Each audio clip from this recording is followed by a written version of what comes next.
আসানসোল জেলা হাসপাতালে রোগী কল্যাণ সমিতির একটি গুরুত্বপূর্ণ বৈঠক অনুষ্ঠিত হয়।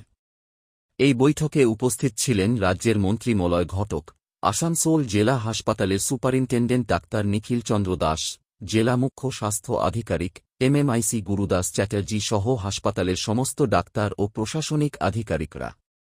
বৈঠকে দীর্ঘক্ষণ ধরে আলোচনা হয় কিভাবে আসানসোল জেলা হাসপাতালের চিকিৎসা পরিষেবাকে আরও উন্নত করা যায়।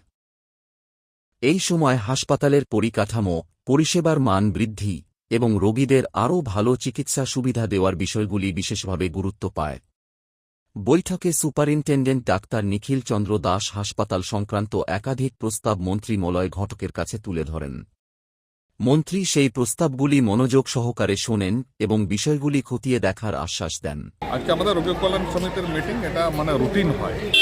এখানে হাসপাতালের আরও কী করে উন্নতি করা যায়, আরও কী করে ভালো করে কাজ করা যায়, যে সমস্ত পরিকাঠামোগুলো তৈরি হয়ে আছে সেগুলোকে আরও ভালো কী করে কাজে লাগানো যায়, আরও নতুন কী তৈরি হচ্ছে এবং ওভারঅল হাসপাতালের যে পারফরমেন্স থাকে, কাজগুলো কত ভালো হচ্ছে সেগুলো এখানে অ্যানালিসিস করা হয়। আচ্ছা, নাইটে যে আউটডোর চালু হওয়ার কথা হচ্ছে, ওটা কি আমরা একটা পরিকল্পনা করছি, ওটা নিয়ে ভাবছি। ওটা নিয়ে আমরা ডাক্তারদের সঙ্গে বসবো, যারা কাউন্টারে টিকিট দেয় তাদের সঙ্গে বসতে হবে, ফার্মাসিতেও বসতে হবে। আমরা একটা শীঘ্রই পরিকল্পনা করব।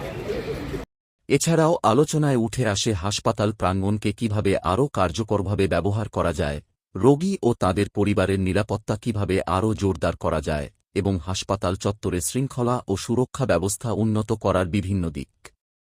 সব মিলিয়ে এই বৈঠক থেকে আসানসোল জেলা হাসপাতালের চিকিৎসা পরিষেবা ও নিরাপত্তা ব্যবস্থাকে আরও আধুনিক ও রোগীবান্ধব করে তোলার লক্ষ্যে গুরুত্বপূর্ণ সিদ্ধান্তের ইঙ্গিত মিলেছে।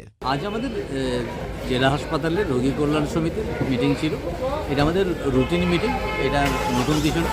আমাদের এখানে সার্ভিস ডেভেলপমেন্টের জন্য আমাদের এখানকার চেয়ারম্যান স্যার ছিলেন, মন্ত্রী মশাই ছিলেন, তো এই মিটিংয়ে আজকে ডেভেলপমেন্টের জন্য আর কি কাজ হবে সেগুলো আলোচনা।